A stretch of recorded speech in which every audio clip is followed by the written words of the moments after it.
Hello everyone दोस्तों, गुलाम institute के official channel पर आपका स्वागत हो। दोस्तों, आज हम इस वीडियो में एक नए टॉपिक के साथ आए हैं जिसका नाम है विद्युत धारा का चुंबकीय प्रभाव, जो कि यह आपका जो है बहुत ही इम्पोर्टेंट और भाग 1 का इकाई 3rd चैप्टर है। आपका चैप्टर 3rd है, जिसमें हम पढ़ेंगे शुरू से ही आस्टेट का प्रयोग। तो दोस्तों, आस्टेट का प्रयोग, जो कि आस्टेट नामक वैज्ञानिक थे। जैसा कि आपने पहले पढ़ चुका विद्युत धारा आप पढ़े हैं चुंबकीय प्रभाव। जैसे कि आप यहाँ पर देख सकते हैं विद्युत धारा का चुंबकीय प्रभाव। विद्युत धारा के द्वारा किसी स्थान पर जो है चुम्बक रखा है तो उस पर चुंबकीय प्रभाव उत्पन्न होते हैं। ठीक है, चुंबकीय क्षेत्र उत्पन्न होते हैं। जैसा कि आप जानते हैं, चुंबकीय प्रभाव या चुंबकीय क्षेत्र जो है किसी चुम्बक के कारण ही चुंबकीय क्षेत्र उत्पन्न हो सकता है। और जो धारा होता है, विद्युत धारा, किसी बैटरी में तार के द्वारा धारा प्रवाहित किया था, इसमें कोई भी रिलेशनशिप नहीं होती है। लेकिन जो आस्टेट नामक वैज्ञानिक थे, 1820 ईस्वी में इन्होंने विद्युत धारा और चुंबकीय क्षेत्र में बहुत ही इम्पोर्टेंट रिलेशनशिप को निकाला, सिद्धांत को निकाला, जिससे आगे के विज्ञान में बहुत ही ज़्यादा विकास और आपके सामने देखने को मिलते हैं। तो इन्होंने कैसे प्रयोग को किया, जैसे कि इनका अनोखा प्रयोग था। इन्होंने गलती से अपने सर्किट, अपने परिपथ या बैटरी के द्वारा तार में जो धारा प्रवाहित की जा रही है उसमें कार्य कर रहे थे, लेकिन इनका जो अनोखा कार्य था उसी में इनको सफलता मिली है। तो दोस्तों, देखते हैं 1820 ईस्वी में इन्होंने कैसे आस्टेट का प्रयोग किया और विद्युत धारा के द्वारा चुंबकीय क्षेत्र उत्पन्न किए। ठीक है, आप समझ गए होंगे जैसे कि चुंबकीय क्षेत्र चुंबक के कारण उत्पन्न होता है, विद्युत धारा अलग है। तो विद्युत धारा और चुंबकीय क्षेत्र में कोई रिलेशनशिप नहीं है, लेकिन आस्टेट के द्वारा ये रिलेशनशिप बताया गया। तो इस वीडियो हम देखेंगे कैसे, किस आधार पर इन्होंने विद्युत धारा के द्वारा चुंबकीय क्षेत्र उत्पन्न किया। ठीक है, जैसे कि 1820 ईस्वी में इन्होंने आस्टेट का प्रयोग किया था इस और ये खो आपका महत्वपूर्ण चीज़ खोजा गया था। तो इसमें देखते हैं दोस्तों, जैसे कि आप देख सकते हैं, ये आपका सबसे पहले आपको कंपास दिखा देते हैं, दिशा सूचक यंत्र। ठीक है, वो दिशा सूचक यंत्र को आप देख लेंगे तो आपको बहुत आसानी होगी। जैसा कि दोस्तों आप देख सकते हैं इस फिगर में आप देख सकते हैं, ये नॉर्थ है, ये साउथ है। ये दोनों जो सुई है, ये वाली सुई लाल और ये वाली सुई, ये दोनों सुई चुंबकीय सुई है। ये दोनों सुई क्या है? चुंबकीय सुई। ये कंपास है, जहाँ पर आप किसी जंगल में या किसी जगह खो जाते हैं तो आप इसे लटका देते हैं। तो जैसे कि पृथ्वी भी आपका चुंबकीय क्षेत्र है, चुंबक जैसा व्यवहार करता है। तो ये एक स्थिर स्थान पर खड़ा हो जाता है, मतलब कि उत्तर दक्षिण की दिशा में आपका आ जाता है। तो इसके द्वारा हम दिशा का पता कर सकते हैं, कौन से दिशा में हम चल रहे हैं। ठीक है, जैसे कि आपको चीज़ बता दूं, आपका दंड चुम्बक हो गया। एक दंड चुम्बक आपका नॉर्थ है, ये एन वाला भाग है, ये यस वाला भाग है। जब हम नॉर्थ वाले भाग को चुम्बक के पास लेके जाते हैं, चुम्बकीय सुई कंपास के पास ले जाते हैं, तो जो नॉर्थ वाला सुई होता है, एक चुम्बकीय सुई, ये दूर भागता है। ठीक है, इधर भागेगा, क्योंकि यन यन आपके समान है। जब दो समान आके मिलते हैं तो वो प्रतिकर्षित करते हैं। जब यही इसका उल्टा करते हैं, यस वाले भाग को हम इधर चुंबकीय सुई के पास ले जाते हैं, तो यन वाला भाग जो है प्रतिकर्षित होता है, आपका आकर्षित होता है, और यस वाला भाग प्रतिकर्षित होता है। आप एक चीज़ और देख सकते हैं दोस्तों, इसमें जो जीरो से ले यन से लेके एस तक का जो भाग है, यहाँ तक का, इनके बीच जो कोण है ये समांतर है। इनके बीच जो है 180 अंश का कोण बन रहा है। ठीक है दोस्तों, अब हम आगे के देखते हैं कैसे उन्होंने परिपथ में क्या प्रयोग किया। अब दोस्तों, अब जैसा कि आप देख सकते हैं, सबसे पहले इन्होंने जैसे कि बैटरी लिया। ये बैटरी आपकी हो गई। बैटरी में आपका प्लस माइनस होता है। ठीक है, बैटरी की ये दाब कुंजी हो गई। यहाँ से आपको जोड़कर एक तार जोड़ा गया है, जो कि ए बी तार है। ठीक है, ये तार है आपका। अब यहाँ पर एक कंपास, यही दिशा सूचक यंत्र है, मतलब कि आपकी सुई 180 डिग्री पर है। ठीक है, यहाँ पर 180 डिग्री पर है। इसमें कोई भी विचलन उत्पन्न नहीं होता है, कोई भी चुंबकीय प्रभाव उत्पन्न नहीं होता है। सबसे पहले पहले भाग में क्या हुआ है, एक परिपथ है, एक धारावाही चालक है, जिसमें तार में धारा प्रवाहित नहीं की जा रही, बस आपके दाब कुंजी के द्वारा, बैटरी से जोड़ा गया है तार को। ठीक है, अब दूसरे फिगर में आप देख सकते हैं कि इसमें आपको जो कि धारा प्रवाहित की जाती है। ठीक है, जब धारा प्रवाहित की जाती है तो जो कंपास की सुई होती है, इस आपका नॉर्थ रहता है, ये साउथ होता है।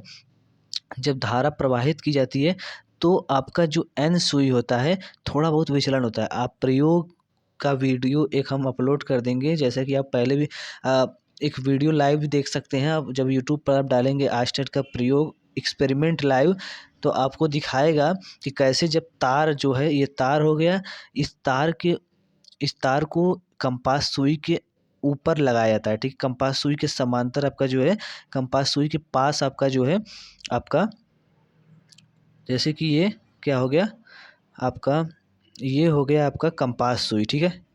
ये हो गया आपका एक, ये आपका जो हो गया ये वाला, ये कोई भाग हो गया आपका जो है तार, इसके ऊपर ये नीचे आपके कंपास सुई गई, इसके ऊपर आपके तार आपका जो है ए बी रखा गया है। अब इसमें धारा प्रवाहित की जा रही है, ठीक है। जब धीरे धीरे धारा प्रवाहित की जाती है तो इसमें जो है एक कंपास सुई है, इसमें विचलन दिखाई देती है। विचलन इस प्रकार, विक्षेपण जो है इस ओर दिखाई देती है। लेकिन जब हम वोल्टेज के द्वारा धारा को बढ़ाते हैं, जैसे कि वोल्टेज को बढ़ाएंगे तो करंट आपका बढ़ेगा, तो उसी में जो है बैटरी में आपका वोल्टेज लगा होता है।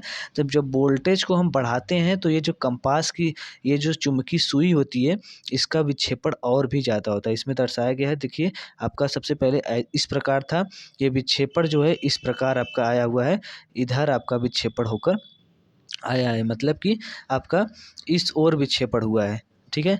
जब धारा को पहले कम प्रवाहित कर रहे थे तो विक्षेपण थोड़ा थोड़ा होता है, चुंबकीय सुई थोड़ा बहुत विचलन कर रही थी।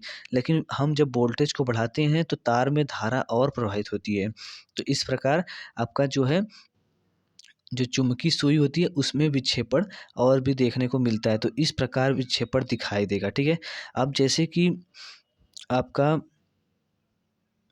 ये तीसरा वाला पार्ट में देख लीजिए, जब हम क्या करते हैं, ये बैटरी की आपका प्लस माइनस रहता है, ठीक है। अब इस प्लस माइनस में हम क्या करते हैं, ये मान लीजिए प्लस है, ये माइनस है, इसका उल्टा हम लगा देते हैं, माइनस का प्लस कर देते हैं, ये वाला भाग उल्टा कर देते हैं। तो अब बैटरी को जो प्लस माइनस जानते हो, तार को उल्टा जोड़ देना, तो आपका जो है तार को उल्टा कर देने पर यहाँ पर जो है विक्षेपण भी आपका जो है, जो चुंबकीय सुई होती है, चुंबकीय सुई का विक्षेपण होता है, वो भी आपका प्रतिकर्षित मतलब कि उल्टा हो जाता है। जैसे कि आपको इसमें बताते हैं, देखिए इसका परिणाम क्या होता है, ये किस कारण होता है, ये भी आपको बताएंगे, पूरा वीडियो देखना। जैसे कि जब तक तार में विद्युत धारा प्रवाहित नहीं होती तब तक कंपास में जो सुई होती है तार के समांतर बनी रहती है। जैसे कि आपकी सुई जो है तार के समांतर आपकी बनी हुई है, ठीक है। जब तार में विद्युत धारा प्रवाहित होती ही कंपास की सुई विक्षेपित होती है। जैसे कि हमने बताया कि जब तार में धारा प्रवाहित होगी तो जो कंपास की सुई होती है चुंबकीय सुई होती है, ठीक है। वो कौन सी सुई होती है, चुंबकीय सुई होती है, वो चुम्बक जैसा व्यवहार करती है। तो क्या होता है, वो कंपास की सुई जो होती है विक्षेपित होती है, लेकिन धारा का मान बढ़ाने पर विक्षेपण बढ़ता है। जिस ओर विक्षेपण थोड़ा सा धारा प्रवाहित होने पर हो रहा था, जब धारा का मान बढ़ा देंगे वोल्टेज के द्वारा तो विक्षेपण और भी बढ़ जाएगा। तो इस प्रकार का आपका विक्षेपण देखने को मिलेगा, ठीक है। अब आपके आगे की यहाँ धारा की दिशा बदलने पर, मतलब कि वही आपका जो है क्या है, ये वाला प्लस का माइनस आपका जो है ये उल्टा कर देंगे। जब धारा की दिशा बदल देने पर सुई के विक्षेपण की दिशा भी परिवर्तित होती है। तो यहाँ पर आपको एक चीज़ नया देखने को मिला, जैसे कि आप प्रयोग में देखेंगे, जब भी हम कंपास सुई के ऊपर धारावाही चालक, मतलब धारावाही चालक में क्या हुआ, किसी तार में धारा प्रवाहित हो रही है तो कंपास की सुई के ऊपर धारावाही चालक को रखते हैं तो उसमें विक्षेपण दिखाई देता है। तो मतलब आपका सिद्ध हुआ कि विद्युत धारा के द्वारा जो है, जो चुंबकीय क्षेत्र उत्पन्न होता है, जिसके कारण चुंबकीय प्रभाव लगता है या बल लगता है, उसके कारण विक्षेपण होता है, ठीक है। आप समझ गए विद्युत धारा क्या हो गया। विद्युत धारा, जैसे कि विद्युत धारा क्या हो गया, आपको एक चीज़ बता दूं, जो विद्युत धारा है, जैसा कि आपने पहले वीडियो में पढ़ चुका है, आवेश का प्रवाह, ठीक है। विद्युत धारा आवेश का प्रवाह है। तो आवेश का प्रवाह, तो आवेश के गतिमान होने से, आवेश का प्रवाह होने से, विद्युत धारा मतलब आवेश का प्रवाह, तो आवेश के प्रवाह होने से, आवेश का गतिमान होने से सुई, चुंबकीय सुई में बल लगता है और जो है विक्षेपण होता है, ठीक है। तो यहाँ आप देख सकते हैं कि तार में विद्युत धारा प्रवाहित करने से चुंबकीय क्षेत्र उत्पन्न होता है और चुंबकीय सुई में विक्षेपण दिखाई देता है, ठीक है। अब एक चीज़ और दोस्तों, यहाँ पर आवेश समझ गए। जब आपका गतिमान आवेश रहेगा, जैसे कि आप क्या हो गया कि आवेश अगर स्थिर है, आपका आवेश Q अगर स्थिर रहेगा तो सिर्फ विद्युत क्षेत्र उत्पन्न होगा। ठीक है, एक चीज़ आपको एक फैक्ट याद करना कि आवेश आपका स्थिर, अगर Q आपका जो है क्या है, स्थिर, Q आपका स्थिर है, क्यों आपका स्थिर रहेगा तो सिर्फ आपका क्या उत्पन्न होगा, चुंबकीय क्षेत्र, अरे सॉरी, विद्युत क्षेत्र उत्पन्न होगा। ठीक है, विद्युत क्षेत्र उत्पन्न होगा, लेकिन आपका क्यों जो है वो गतिमान होगा, गतिमान आवेश होगा। ठीक है, तो उसमें जो है चुंबकीय क्षेत्र के साथ साथ विद्युत क्षेत्र भी उत्पन्न होता है, जिससे क्या होता है, चुंबकीय प्रभाव लगता है। ठीक है, जिसके कारण जो कोई चुम्बक का बना हुआ चुंबकीय सुई है उसमें विक्षेपण दिखाई देता है। तो आप समझ सकते हैं गतिमान आवेश, धारावाही चालक क्या है, गतिमान आवेश है, जिसके कारण हमें जो है चुंबकीय प्रभाव दिखाई देते हैं। अब आगे हम दोस्तों, ये आपकी बहुत ही इम्पोर्टेंट हो गया कि अब हम पढ़ेंगे चुंबकीय क्षेत्र में गतिमान आवेश पर लगाने वाला बल। ठीक है, जैसा कि दोस्तों आप पहले पढ़ चुके हैं, पहले भी पढ़ चुके हैं, जो आवेश है, विद्युत क्षेत्र है, वो क्यों है, आपका जो क्यों किसी आवेश के स्थान पर जो है दूसरा आवेश लाने पर जो है आकर्षण या प्रतिकर्षण उसमें बल लगता है। ठीक है, आप जानते हैं। तो उसी प्रकार जब चुंबकीय क्षेत्र में किसी आवेश को लाएंगे तो उसमें गतिमान आवेश पर लगाने वाला बल क्या होगा वो हम देखेंगे, बहुत ही इंपॉर्टेंट है। आगे की नेक्स्ट वीडियो में आपको दिखाया जाएगा, आपको बताया जाएगा। ठीक है,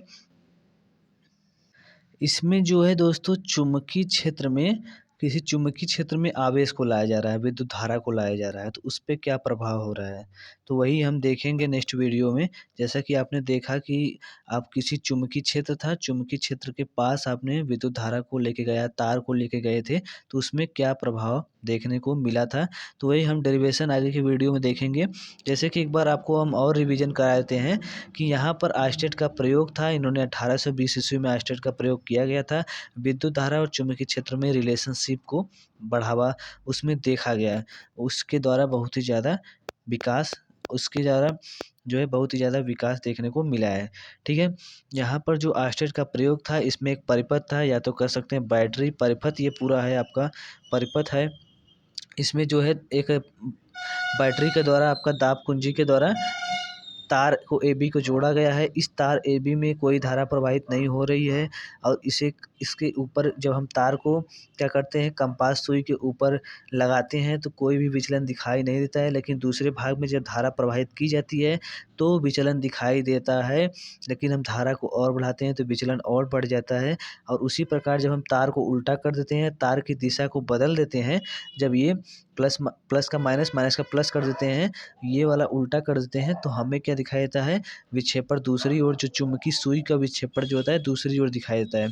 तो इस प्रकार हम कह सकते हैं, तो विद्युत धारा जो है आवेश का प्रवाह है, तो एक गतिमान आवेश के कारण जो है चुंबकीय क्षेत्र उत्पन्न होता है और चुंबकीय प्रभाव लगता है। ठीक है, तो इसमें रिलेशनशिप पाया गया है, जो कि आपने पढ़ा है कि जो आवेश होते हैं अगर स्थिर है, आवेश स्थिर रहेंगे तो केवल विद्युत क्षेत्र उत्पन्न होगा, लेकिन आवेश गतिमान रहेगा तो चुंबकीय क्षेत्र के साथ साथ विद्युत क्षेत्र भी उत्पन्न होगा। ये आपके आस्टेट के प्रयोग के द्वारा सिद्ध होता है। ठीक है, ये आपका कॉन्सेप्ट क्लियर हो गया होगा।